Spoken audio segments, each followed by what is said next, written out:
आप मेरा यकीन नहीं करेंगे, लेकिन मैं फिर भी बताता हूँ आपको। चोरी मुखिया जी ने की है। अबे साले, तू खुद को बचाने के लिए एक इज्जतदार आदमी पर चोरी का इल्जाम लगा रहा है।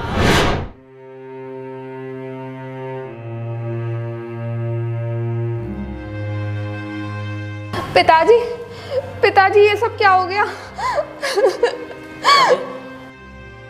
मत रो बेटी, रोने से कोई फ़ायदा नहीं है।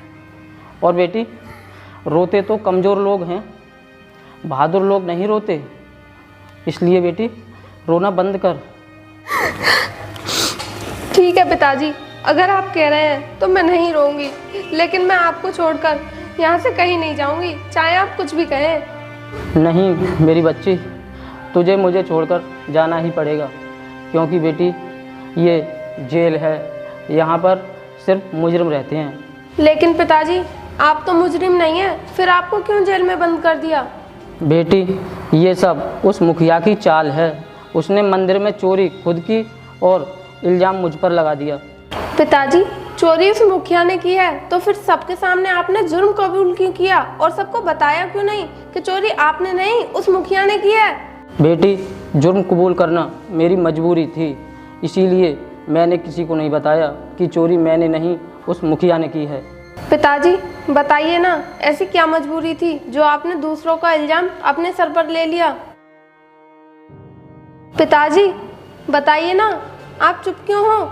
नहीं बेटी, मैं तुझे अभी नहीं बता सकता कि क्या मजबूरी थी, इसलिए बेटी तू मुझे बताने के लिए मजबूर मत कर। नहीं पिताजी, आपको बताना ही पड़ेगा, क्योंकि मैं जानना चाहती हूँ ऐसी कौन सी मजबूरी थी जिसकी वजह से एक सच्चाई का पुजारी सच नहीं बोल पाया और बेगुनाह होते हुए भी गुनहगार बन गया। पिताजी आपको मेरी कसम, बताइए ना। देख बेटी, तू तो जानती है कि मैं तुझे कितना प्यार करता हूँ। मैं तेरे लिए जेल क्या जहन्नुम भी जा सकता हूँ बेटी, बस यही मेरी मजबूरी थी। अब तू इसके लिए प्यार समझ या मेरी मजबूरी। पिताजी ये तो मैं जानती हूँ कि आप मुझसे बहुत ज़्यादा प्यार करते हैं, लेकिन आप मुझे ये बताइए, जब आपने जुर्म ही नहीं किया तो कबूल क्यों किया? बेटी तू नहीं जानती, वो लोग बहुत खतरनाक हैं। उन्होंने मुझे धमकी दी थी कि अगर तूने जुर्म कबूल नहीं किया तो हम तेरी बेटी को जान से मार देंगे। इसलिए बेटी तेरी खातिर मैंने जुर्म कबूल कर लिया। पिताजी उन्होंने आपके साथ अन्याय किया है, मैं उनमें से किसी को भी जिंदा नहीं छोड़ूंगी और आपका बदला लेकर रहूंगी। नहीं बेटी, तू नहीं जानती, वो लोग बहुत ही खतरनाक दरिंदे हैं। वो जो चाहें वो कर सकते हैं बेटी। इसलिए मैं चाहता हूँ बेटी तू पढ़ लिख कर अपना डॉक्टर बनने का सपना पूरा कर। कैसा सपना पिताजी, और कौन सा सपना? आपके बिना मेरा हर सपना अधूरा है। पहले मैं उन दरिंदों से आपका बदला लूंगी, उसके बाद मेरा कोई सपना पूरा हो या ना हो मुझे कोई गम नहीं। बेटी तुझे मेरी कसम है, तू ऐसा कुछ नहीं करेगी जिससे तुझ पर कोई मुसीबत आए, क्योंकि बेटी अगर तुझे कुछ हो गया तो तेरा ये मजबूर बाप जीते जी मर जाएगा। अब तू ही बता बेटी, क्या तू चाहेगी कि तेरा बाप मर जाए? नहीं नहीं पिताजी, ऐसा कभी नहीं हो सकता। मैंने अपनी माँ को तो बचपन में ही खो दिया, अब मैं आपको नहीं खो सकती। इसलिए पिताजी अब आप जो बोलोगे मैं वही करूँगी, बस आप मुझे रोकना मत। मैं एक ना एक दिन उन दरिंदों से बदला ज़रूर लूँगी। बेटी मन में बदले की भावना रखना अच्छे इंसान की पहचान नहीं। अच्छे इंसान की पहचान उसके अंदर दया और सेवा भाव होती है। इसलिए बेटी तू मेरी बात मान और अपना सपना पूरा करके लोगों की सेवा कर। अगर तू ऐसा करेगी तो मुझे बहुत ही खुशी होगी। पिताजी आप यही तो चाहते हो ना कि मैं लोगों की सेवा करूं, तो मैं ज़रूर करूंगी। हाँ बेटी, मैं यही चाहता हूँ, क्योंकि कमज़ोरों की मदद करना और बेसहाराओं को सहारा देना इस दुनिया का सबसे बड़ा नेक काम है। ठीक है पिताजी, अगर आप चाहते हैं कि मैं लोगों की सेवा करूं तो मैं ज़रूर करूंगी, लेकिन डॉक्टर बनकर नहीं, मैं लोगों की सेवा एक IPS ऑफिसर बनकर करूंगी पिताजी। लेकिन बेटी तेरा सपना तो डॉक्टर बनने का था, तू अपना सपना क्यों तोड़ रही है?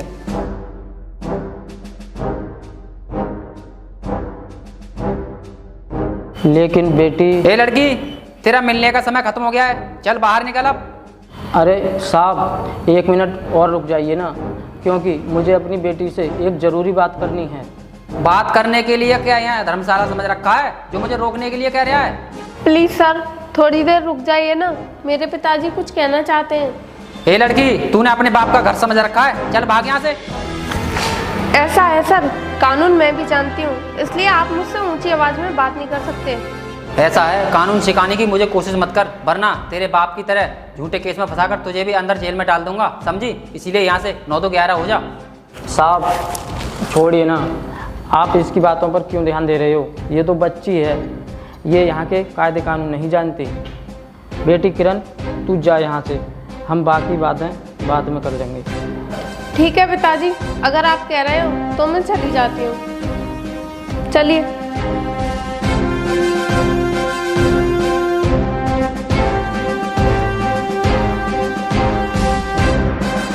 मेरी बेटी मुझसे कितना प्यार करती है, वो मेरी खातिर अपना सपना भी तोड़ रही है। हे भगवान, मेरी आपसे प्रार्थना है, किसी भी बाप की ज़िंदगी में ऐसा दुख का लम्हा मत देना। पिताजी ने मुझे इतना प्यार दिया है कि उन्होंने मुझे कभी एहसास ही नहीं होने दिया कि मेरी माँ नहीं है। उन्होंने मुझे माँ और पिता दोनों का ही प्यार दिया है। मैं उन्हें ऐसी हालत में नहीं देख सकती। अब मुझे IPS ऑफिसर बनना ही होगा, तभी मैं उन्हें बचा पाऊंगी और असली गुनहगारों को कानून के हवाले कर पाऊंगी।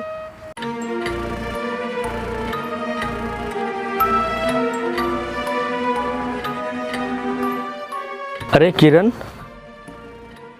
तुम शहर से कब आई? अरे प्रमोद, मैं शहर से आज ही आई हूँ। पिताजी के बारे में सुनकर शहर से तुरंत ही आ गई। तो अभी तुम अपने पिताजी से तो मिली नहीं होगी, तो चलो तुम्हारे पिताजी से मिले आते हैं। मैं पिताजी से मिलकर ही घर आई हूँ। अच्छा मुझे ये बताओ, तुम वापस शहर कब जाओगी? कभी नहीं, अब मैं वापस कभी नहीं जाऊँगी, अब मैं यहीं रहूँगी। अरे तुम ये क्या कह रही हो? अगर तुम शहर नहीं जाओगे तो अपना सपना कैसे पूरा करोगे? डॉक्टर कैसे बनोगे? मुझे अब डॉक्टर नहीं, मुझे एक IPS बनना है और मुझे अपने पिता के साथ हुए अन्याय का बदला लेना है। किरण, तुम किसी अच्छे वकील से मिलकर अपने पिताजी को निर्दोष साबित करवा सकती हो। इसमें तुम्हें IPS बनने की भी जरूरत नहीं पड़ेगी।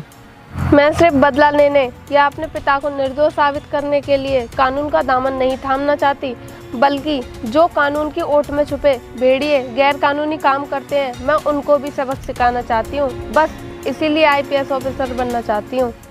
किरण, कितने नसीब वाले हैं तुम्हारे पिताजी जो तुम्हें बेटी के रूप में पाया, और अब तुम जो भी करो मैं तुम्हारे साथ हूँ। प्रमोद, जो मुसीबत में काम आए उसी को सच्चा दोस्त कहते हैं, जैसे कि तुम हो। ठीक है किरण, अब मैं चलता हूँ। अगर कोई काम हो तो मुझे ज़रूर बताना।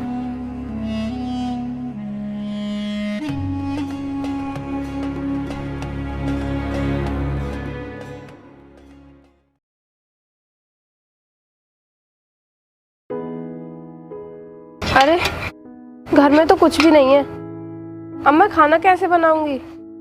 एक काम करती हूँ, दुकान से जाकर राशन ले आती हूँ।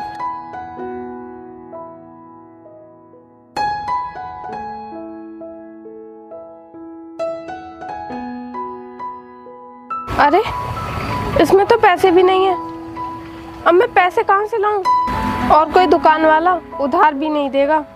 किसी से उधार पैसे लेना भी ठीक नहीं है, क्योंकि पिताजी कहते थे, बेटा अपनी मेहनत का कमाकर खाने में जो शांति मिलती है वो कहीं नहीं मिलती।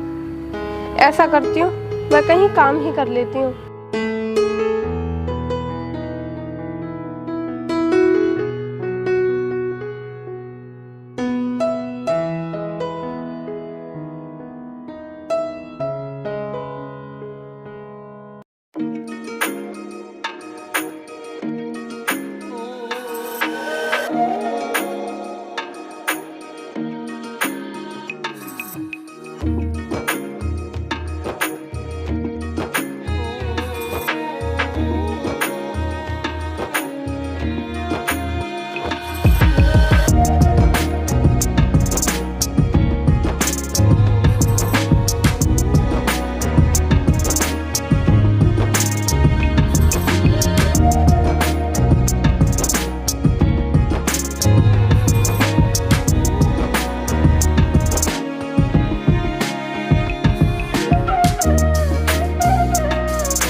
अरे तू तो उसी चोर की बेटी है ना जिसने मंदिर में चोरी की थी, लेकिन तू इधर कहाँ से आ रही है?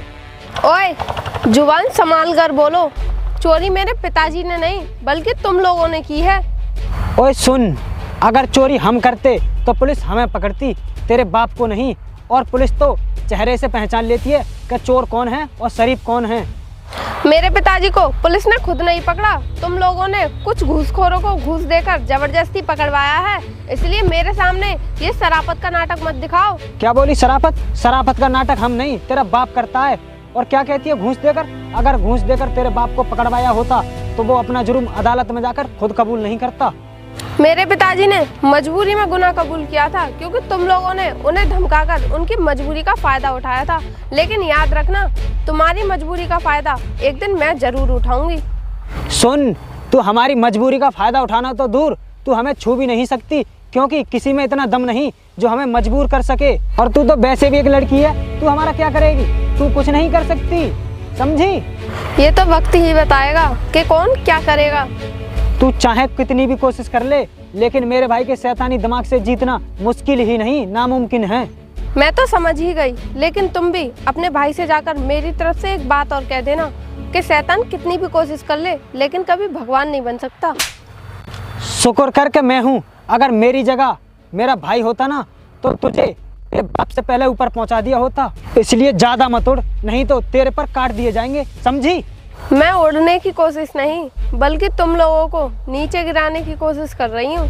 अरे मर गए हमें नीचे गिराने वाले, तू जानती नहीं है हमारे बारे में। अगर तुझे जानना है ना तो जाकर अपने बाप से पूछ कि हम कौन चीज हैं। चल अब निकल यहाँ से।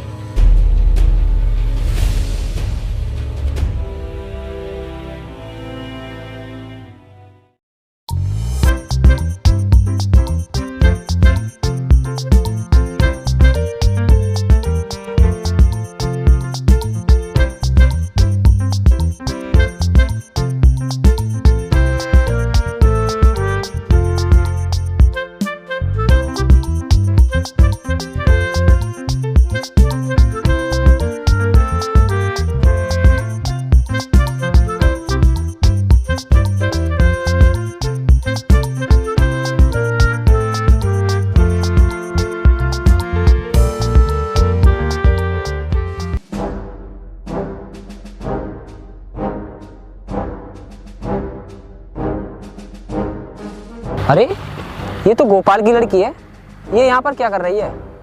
इसी से पूछता हूँ चलकर।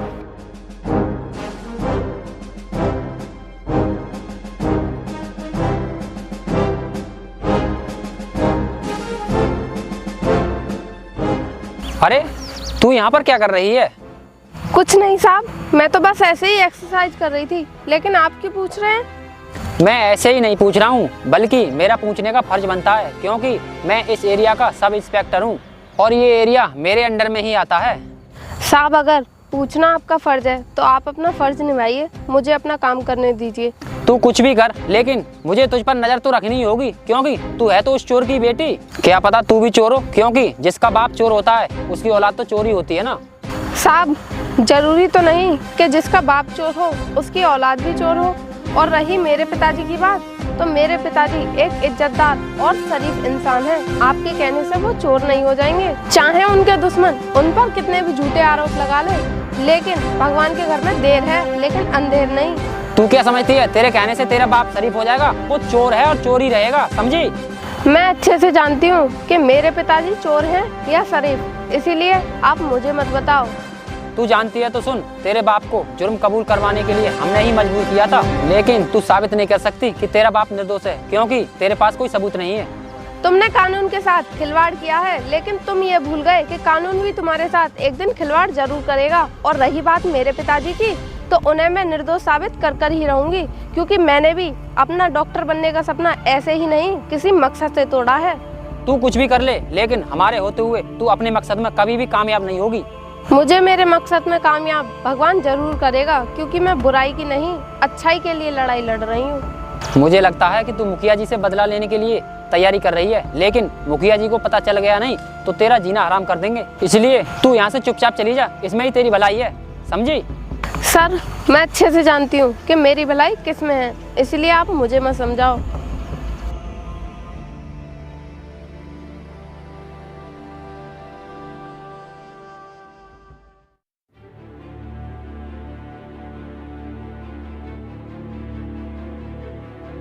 तूने ये मुझे बातें बताई हैं, इनमें कुछ सच्चाई है या अपनी तरफ से बना बना कर कह रहा है?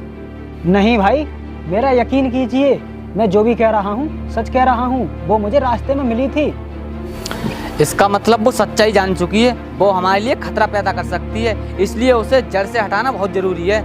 भाई जरूरी तो है, लेकिन अगर हमने ऐसा कर दिया तो उसका बाप अपने बयान भी बदल सकता है और उसकी जगह जेल हमें जाना पड़ सकता है, क्योंकि गोपाल की कमजोरी और मजबूरी उसकी बेटी है।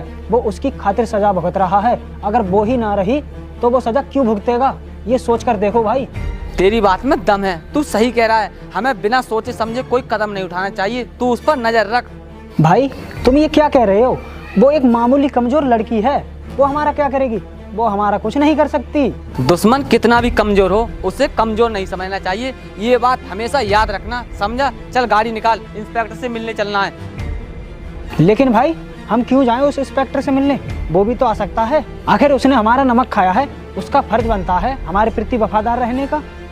ठीक है, तो तू उस इंस्पेक्टर को फोन कर और उसे जल्दी आने को बोल। जी भाई।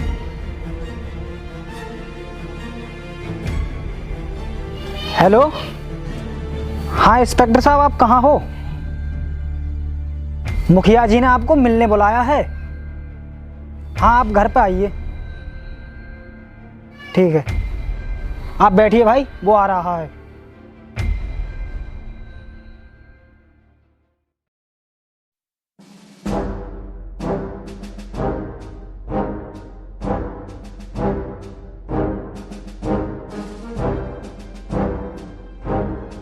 आइए इंस्पेक्टर साहब, बैठिए।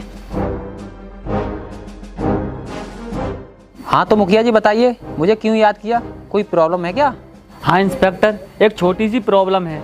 मेरे होते हुए आपको प्रॉब्लम हो, ऐसा कभी हो नहीं सकता। बताइए क्या प्रॉब्लम है? प्रॉब्लम ये है इंस्पेक्टर कि जिसे हमने मंदिर वाले केस में फंसाया ना, उसकी बेटी अब शहर से आ गई है और वो सारी सच्चाई जान चुकी है कि हमने उसके पिता को झूठे केस में फंसाया है, इसलिए वो हमसे बदला लेने की तैयारी कर रही है। बस यही प्रॉब्लम है। अरे मुखिया जी, मैं मिल चुका हूँ उस लड़की से। वो तैयारी तो कर रही है लेकिन कुछ कर नहीं पाएगी, क्योंकि कुछ करने के लिए पैसा चाहिए, वो उसके पास है नहीं। क्योंकि मुखिया जी वो ठहरी एक गरीब घर की लड़की, वो इतना पैसा कहाँ से लाएगी? इसलिए तुम्हें चिंता करने की कोई जरूरत नहीं है, वो हमारा कुछ भी नहीं कर सकती। नहीं इंस्पेक्टर, चिंता तो हमें करनी ही पड़ेगी, क्योंकि एक छोटी सी चिंगारी भी तबाही मचा सकती है, इसलिए हमें उस चिंगारी को ज्वाला बनने से पहले ही दबा देना चाहिए।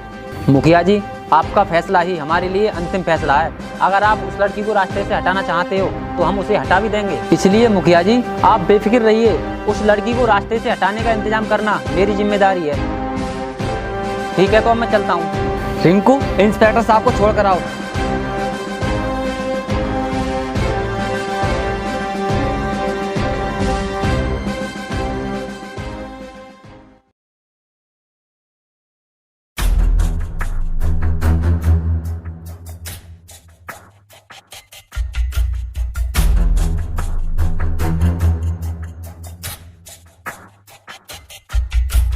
मुखिया,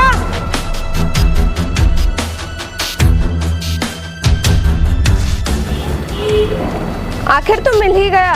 मैं तुझे ही ढूंढ रही थी, क्योंकि मैंने भी अपने पिता से वादा किया है कि जिन्होंने भी उनके साथ अन्याय किया है उन्हें मैं चैन से नहीं जीने दूंगी। ए पुलिस वाली, तू जानती नहीं मेरी पावर को, नहीं तो मेरे सामने तू बोलने की हिम्मत नहीं करती। तेरे जैसे कितने मेरे सामने आके सलाम ठोकते हैं, समझी तू? मुखिया, मैं उन पुलिस वालों में से नहीं हूँ जो तुझे आकर सलाम ठोकते हैं और तेरे टुकड़ों पर पलते हैं। मैं एक IPS ऑफिसर हूँ, समझा? और मुझे तेरे टुकड़ों पर पलने की कोई जरूरत नहीं है। मैं कौन हूँ और मेरी पावर क्या है, तू पुलिस चौकी जाके पूछना। मुझे वहाँ सब पुलिस वाले अच्छे से जानते हैं।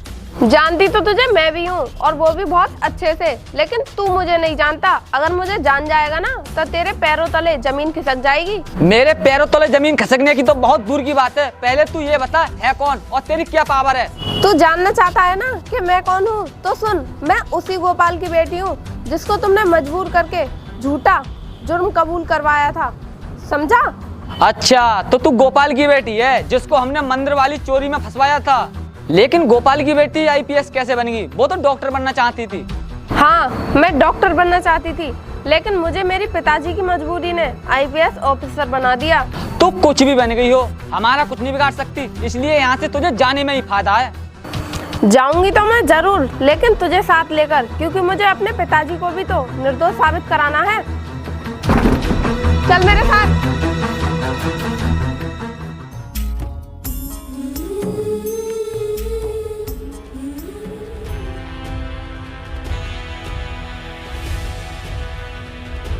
ये है कुत्ते तेरी असली जगह। पिताजी अब आप उठिए, क्योंकि आपका समय आ चुका है इस काल कोठरी से आज़ाद होने का, क्योंकि आपकी बेटी एक आईपीएस ऑफिसर बन चुकी है।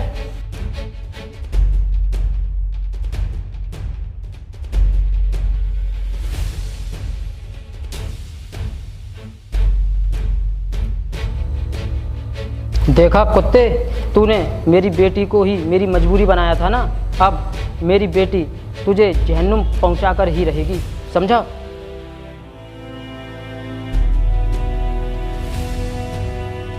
कौन है तू और हमारे मुखिया जी को पकड़कर लाने की तेरी हिम्मत कैसे हुई? इंस्पेक्टर, लगता है तुम्हारी आंखें कमजोर हो गई हैं। गौर से देखो, मैं एक आईपीएस ऑफिसर हूँ। जय Hind madam, sorry. Inspector, sorry कहने से कुछ नहीं होगा, क्योंकि तुम भी इन गुनहगारों के साथ मिले हुए हो, तो तुम्हें भी बराबर की सजा मिलनी चाहिए। गलती हो गई मैडम, जो मैं इनकी बातों में आ गया, मुझे माफ कर दीजिए। तुमने इस वर्दी को पहनकर इन गुनहगारों की मदद की थी ना, अब तुम्हें यही वर्दी उतारनी होगी, तभी सही इंसाफ होगा। नहीं मैडम, ऐसा मत कीजिए, मैं वादा करता हूँ आगे से किसी भी गुनहगार का मैं साथ नहीं दूंगा। ठीक है, अब इन दोनों गुनहगारों को सजा दिलवाना तुम्हारी जिम्मेदारी है, समझे? चलो पिताजी।